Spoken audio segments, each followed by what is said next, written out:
வணக்கம். நம்மளோட எஸ்டிஎன்பி காலேஜில் விஷுவல் கம்யூனிகேஷன் டிபார்ட்மெண்ட்டில் வர சீஃப் கெஸ்ட்டை எப்போவுமே ஒரு நேர்காணல் வச்சுருவோம். அந்த வகையில் இன்னைக்கு தெனாலிராமன் இருக்கை பற்றுங்கிற நல்ல படத்தை கொடுத்த நம்மளோட யுவராஜ் தயாளன் சார் தான் இன்னைக்கு நம்மளோட இணைஞ்சிருக்காங்க. வணக்கம் சார்.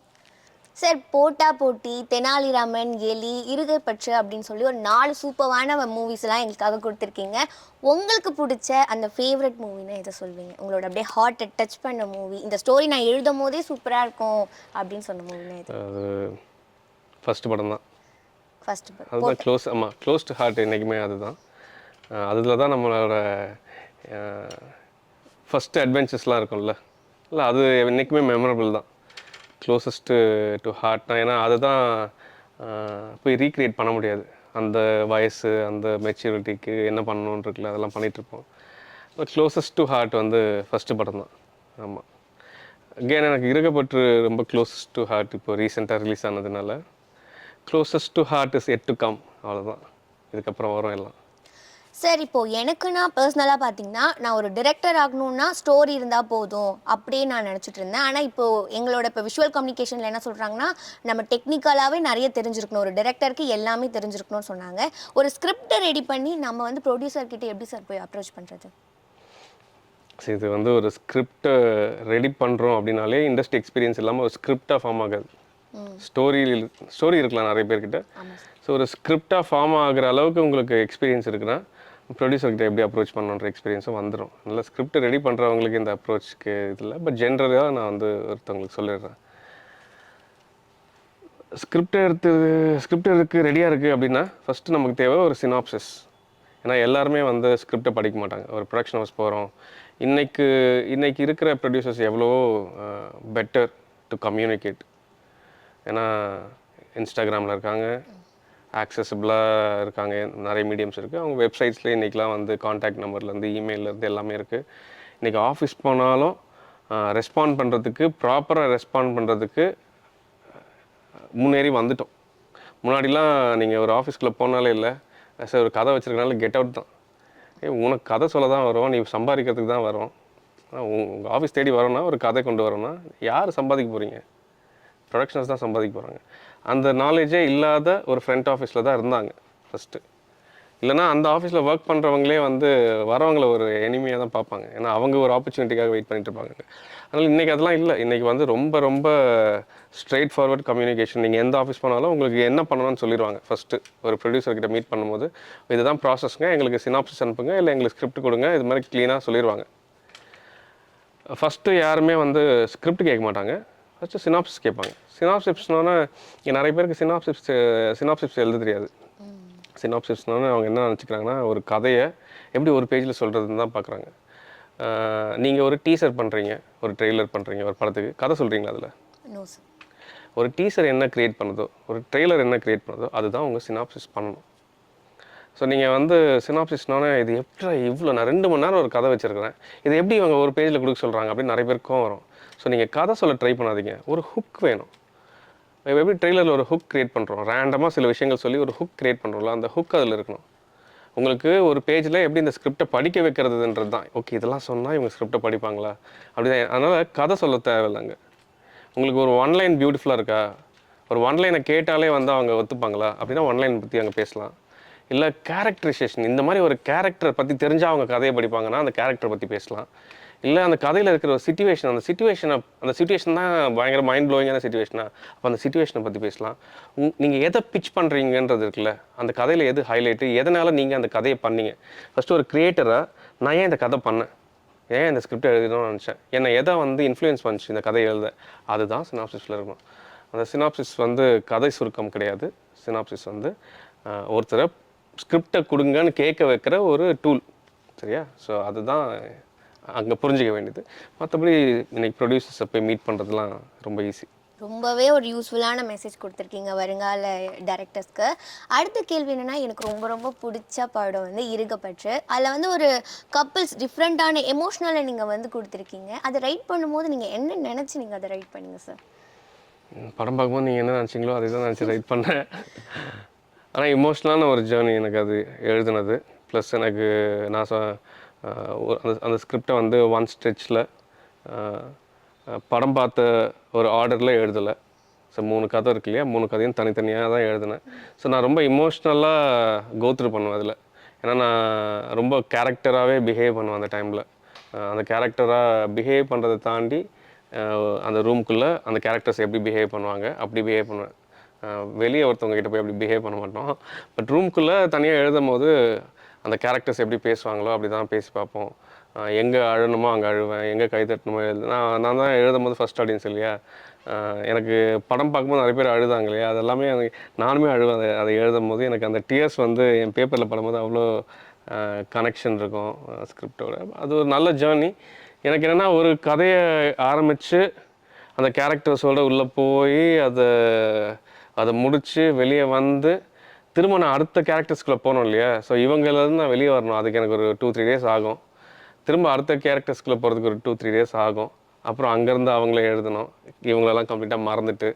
ஸோ ஏன்னா ஒருத்தரும் வேறு வேறு டைமென்ஷனில் இருப்பாங்க இமோஷ்னலாக. ஸோ அதனால் அது ஒரு நல்ல ஒரு ஜேர்னி அது எனக்கு. அந்த டைமில் நான் இமோஷ்னலாக ரொம்ப கனெக்ட் ஆகிருப்பேன். சார், இப்போ நிறைய பேர் வந்து டிரெக்டர் ஆகணும்னா விஷுவல் கம்யூனிகேஷன் தான் படிக்கணும் அப்படின்னு நினச்சிட்டு இருக்காங்க. இப்போ நாங்கள் விஷுவல் கம்யூனிகேஷன் படிச்சுட்டு தான் வந்து ஒரு டிரெக்ட் பண்ணணுமா, இல்லை இப்போது அது படிக்காமலே வந்து அதை பற்றி தெரிஞ்சுக்கிட்டு மூவிக்குள்ளே வரலாமா அப்படின்ற ஒரு டவுட் இருக்குது சார். சரி, விஷுவல் கம்யூனிகேஷனில் உங்களுக்கு என்ன சொல்லித்தராங்க? ஒரு மூவி எப்படி எடுக்கணும் அப்படிங்கிறத சொல்லி தருவாங்க. டெக்னிக்கல் ஒர்க்ஸ் கொஞ்சம் சொல்லி தருவாங்க. அது மட்டும் இல்லாமல் இந்த ஃபோட்டோகிராஃபி, இப்போ விஜே அந்த மாதிரி ஒரு விஷயம்லாம் சொல்லி கொடுப்பாங்க. சரி இப்போது நான் விஷுவல் கம்யூனிகேஷனில் நம்ம டெக்னிக்கலாக இதெல்லாம் சொல்கிறதெல்லாம் ரொம்ப இன்றைக்கி எல்லா இடத்துலையுமே அவைலபிள். ஆன்லைன்லலாம் அவைலபிள், யூடியூப்லேயே நம்ம கற்றுக்கலாம். எனக்கு தெரிஞ்ச ஒரு பெஸ்ட்டு சேனல்ஸ்லாம் நான் இன்றைக்கும் ஃபாலோ பண்ணிகிட்ருக்கேன். ஸ்டுடியோ பைண்டர்னு ஒரு சேனல். அந்த சேனலில் இருக்க எல்லா வீடியோஸும் நான் பார்ப்பேன். அதை பார்த்தாலே வந்து நீங்கள் ஒரு ஃபில்ம் ரைட்டராகவும் ஒரு ஃபில்ம் டைரக்டராகவும் ஆகிறதுக்கான நிறைய இன்சைட்ஸ் அங்கேருந்து கிடைக்கும். ஃபஸ்ட்டு சில சினிமாவுக்கு சில தியரிஸ்லாம் இருக்குல்ல, இந்த தியரிஸ்லாம் எங்கேருந்து வந்துச்சு? யாரோ ஒருத்தவங்க யோசிச்சிருப்பாங்கள்ல, ஒரு விஷயத்தை யோசிச்சிருப்பாங்க, அதுக்கு அவங்க ஒரு நேம் பண்ணுறாங்க, இந்த தியரியை சொல்லி இதுக்கு ஒரு நேம் சொல்கிறாங்கல்ல.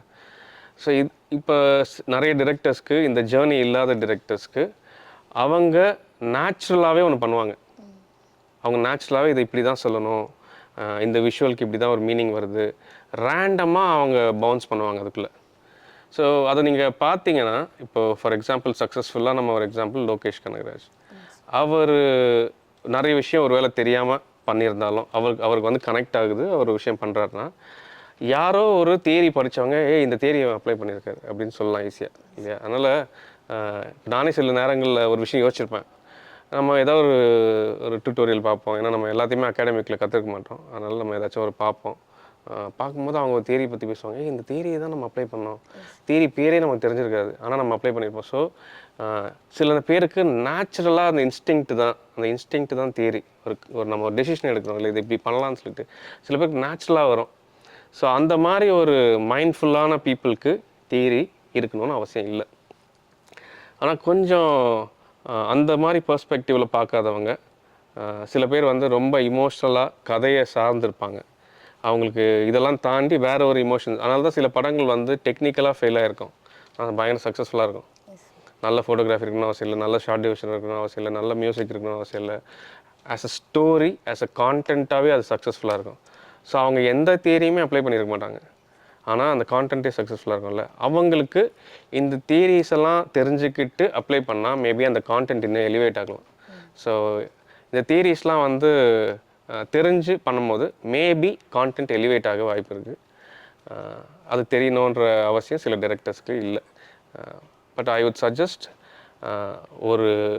ஒரு டைரக்டராக வந்துட்டோம், இதெல்லாம் எனக்கு தெரியாது, பட் நான் வந்து பண்ணேன், அது நல்லா இருக்குது, அப்ரிஷியேட் பண்ணுறாங்கன்னா இந்த ஆஸ்பெக்ட்லேயும் கொஞ்சம் பார்த்துக்கிறது நல்லது. ஏன்னா மிஸ்டேக்ஸ் அவாய்ட் பண்ணலாம்.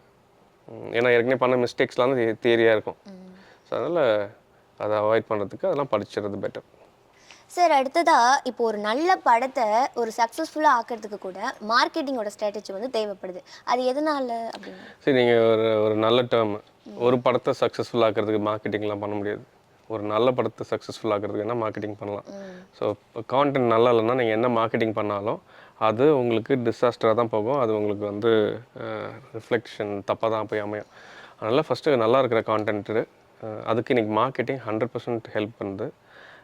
ஹெல்ப் பண்ணுன்றதை தாண்டி அது இன்றைக்கி வந்து ஒரு பேசிக்கான ஒரு விஷயமாயிடுச்சு. ஏன்னா உங்களுக்கான ஆடியன்ஸ் ஃபஸ்ட்டு ஷோக்கு இருக்கணும்.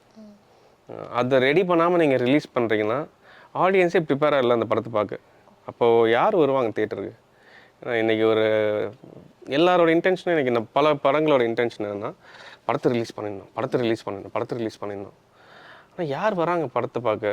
உங்களுக்கு யார் ஆடியன்ஸ் ப்ரிப்பேராக இருக்காங்களா? ஆடியன்ஸை நீங்கள் ப்ரிப்பேர் பண்ணீங்களா முதல்ல? ஒரு பெரிய ஸ்டார் படம்னா ஆட்டோமேட்டிக்காக ஒரு ஒரு ஒரு ஒரு ஆடியன்ஸ் இருக்காங்கல்ல. ஒரு சின்ன படமாக யாருக்குமே தெரியாது, இந்த டீம் புதுசு, ஆக்டர்ஸ் புதுசுனா ரிலீஸ் பண்ணுறதுல இருக்கக்கூடாது இன்டென்ஷனு. அவங்களுக்கு வந்து இதுக்கான ஆடியன்ஸை நான் க்ரியேட் பண்ணணும். ஆடியன்ஸ் ரெடினா தான் நான் அவங்களுக்கு காட்டணும். நான் காட்டுறேன் வருவாங்க அப்படின்னாக்கா அதெல்லாம் யாரும் வரமாட்டாங்க. ஸோ அதனால தான் எங்களுக்கு இந்த சேலஞ்ச் இருக்கப்பட்டிருக்குமே இருந்துச்சு. கேப்னு ஒரு வீடியோ பண்ணியிருந்தோம், ஞாபகம் இருக்கா? ஆமாம் சார். அதுதான் எங்களோட மார்க்கெட்டிங் ஸ்ட்ராட்டஜி. ஏன்னா இது யாருக்கான படம்னு எங்களுக்கு தெரியும். அப்போ அந்த ஆடியன்ஸை கேட்டர் பண்ணுற மாதிரி ஒரு விஷயம் பண்ணணும். ரெகுலராக நம்ம போஸ்டர்ஸ் ரிலீஸ் பண்ணுறோம், ட்ரெய்லர் ரிலீஸ் பண்ணுறோம், அது வந்து எல்லாரும் பண்ணிகிட்ருக்கிற ஒரு விஷயம். எல்லாரும் பண்ணிகிட்ருக்கிற ஒரு விஷயத்த பண்ணி ஒரு ஆடியன்ஸ் இந்த படத்தை க்ரியேட் பண்ண முடியுமான கஷ்டம். அது பண்ண முடியாது. ஸோ இதெல்லாம் தாண்டி ஒன்று பண்ணி ஆகணும் இல்லையா? அதுக்கு தான் அந்த கேப்னு ஒரு ஐடியாவோடு வந்தோம்.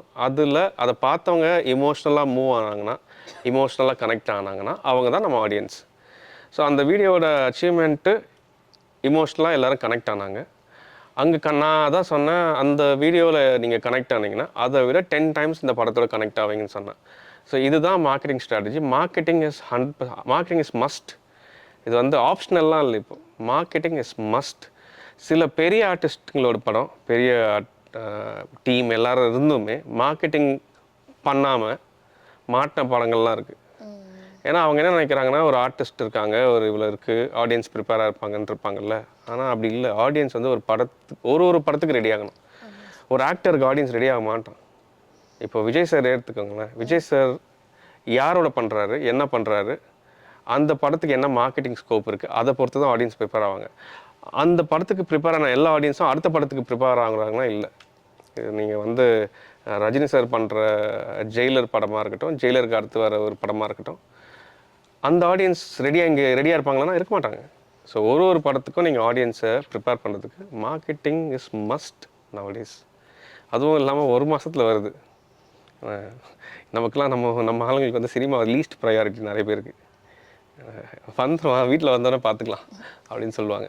ஒரு அர்ஜென்சியை க்ரியேட் பண்ணணும். நான் இந்த படத்தை பார்த்தே ஆகணும் அப்படின்ற அர்ஜென்சியை க்ரியேட் பண்ணோம் இல்லையா? அது மார்க்கெட்டிங்கால் மட்டும் தான் அச்சீவ் பண்ண முடியும். Marketing is any form. நீங்கள் போஸ்டர் அடிக்கணும் அதெல்லாம் இல்லை. தலைவர் வந்து ஒரு இன்டர்வியூவில் மார்க்கெட்டிங் பண்ணிட்டு போயிட்டார். கரெக்டாக ஜெயிலருக்கு 1 hour நின்று பேசினாரா? அதுதான் மார்க்கெட்டிங். என்ன விஷால் சார் ஒரு சின்ன இன்டர்வியூ உடம்பு சரியில்லை அன்றைக்கி வந்தார் பார்த்தீங்களா? அவரோட டெடிக்கேஷன் அது அவள் தான். ஸோ மார்க்கெட்டிங்னா நிறைய பேர் வந்து பணம் போடணும், அட்வர்டைஸிங்க்கு தான் பணம் வேணும், அட்வர்டைஸ் பண்ணுறது தான் பணம் வேணும், மார்க்கெட்டிங் பண்ணுறதுக்கு பணம் தேவையில்லை. கரெக்டாக? ஸோ அதுதான் மார்க்கெட்டிங் பண்ணுறதுக்கு மூளை இருக்கணும், ஸ்கில் இருக்கணும், அதை பணம் தெரியணும், அவ்வளோதான். Super sir. காலேஜ் முடிச்சுட்டு வேலைக்கு போகணும் அப்படின்னு சொல்கிற ஒரு காலேஜ் பசங்க கிட்ட நீங்கள் 4 விஷயம் சொல்லுவீங்கன்னா என்ன சொல்வீங்க? காலேஜ் முடிச்சுட்டு வரவங்க கிட்ட ஃப்ரெஷர்ஸ்க்கு சில குவாலிட்டிஸ் இருந்தால் தான் நம்ம எடுத்துப்போம். First quality confidence. கான்ஃபிடென்ட்டாக ஒருத்தவங்க இருக்காங்களான்னு பார்ப்போம். அது வந்து அவங்க நிற்கிறதுலேருந்து, நடக்கிறதுலேருந்து, பேசுகிறதுலேருந்து தெரியும் இவங்க கான்ஃபிடென்ட்டாக இருக்காங்கன்னு சொல்லிட்டு. ஃபேக்கான ஒரு கான்ஃபிடென்ட்டில் நிறைய பேர் கண்டென்ட் இல்லாமே கான்ஃபிடென்ட்டாக இருப்பாங்க. அப்படி இல்லை, கண்டென்ட்டோடு இருக்கிற ஒரு கான்ஃபிடென்ஸ் இருக்குன்னு பார்ப்போம். ஸோ இந்த கண்டென்ட் எங்கே தெரியும்னா அவங்களோட போர்ட்ஃபோலியோ. ஸோ ஃபஸ்ட்டு விஷயம் confidence, content is your portfolio. அதுக்கப்புறம் உங்களுடைய ஸ்கில் வந்து நாலேஜ் அண்ட் ஸ்கில் பேசிக்காக. ஸோ நாலேஜ் வந்து உங்களுக்கான இன்ஃபர்மேஷன், நாலேஜும் ஸ்கில்லும் வேறு. நாலேஜ் வந்து இதெல்லாம் தெரிஞ்சிருக்கணும். சினிமாவை பற்றி நீங்கள் என்கிட்ட ஒரு வேலைக்கு வரீங்கன்னா டிரெக்ஷனா என்ன, உங்களுக்கு வந்து ஸ்கிரிப்ட்னா என்ன, பேப்பர்னா என்ன, எத்தனை சீன்னா என்ன, எல்லாம் தெரிஞ்சிருக்கு. இதெல்லாம் நாலேஜ். இந்த நாலேஜை வச்சுக்கிட்டு அப்ளை பண்ணுறோம்ல, அந்த அப்ளை பண்ணுற எபிலிட்டி தான் வந்து skill. So confidence, content, knowledge, skill இது 4 இருந்ததுன்னா, கூட கொஞ்சம் கம்யூனிகேஷன் ஸ்கில்லும் இருந்ததுன்னா ஓகே. இல்லைன்னா கெட் அவுட். ஸோ 4 விஷயத்தை தெரிஞ்சுக்கோங்க, நம்ம தான் நெக்ஸ்ட் செலிப்ரிட்டி. சார் எங்களுக்கு ஒரு 4 நல்ல படத்தை கொடுத்த மாதிரி 4 நல்ல விஷயத்தை வந்து யூஸ்ஃபுல்லாக சொல்லியிருக்கீங்க. Thank you so much sir. Next நீங்கள் இது மாதிரி நிறைய படங்கள் பண்ணுறதுக்கு எங்களுடைய மாணவர்கள் சார்பாக வாழ்த்துக்கள். நன்றி. தேங்க்யூ.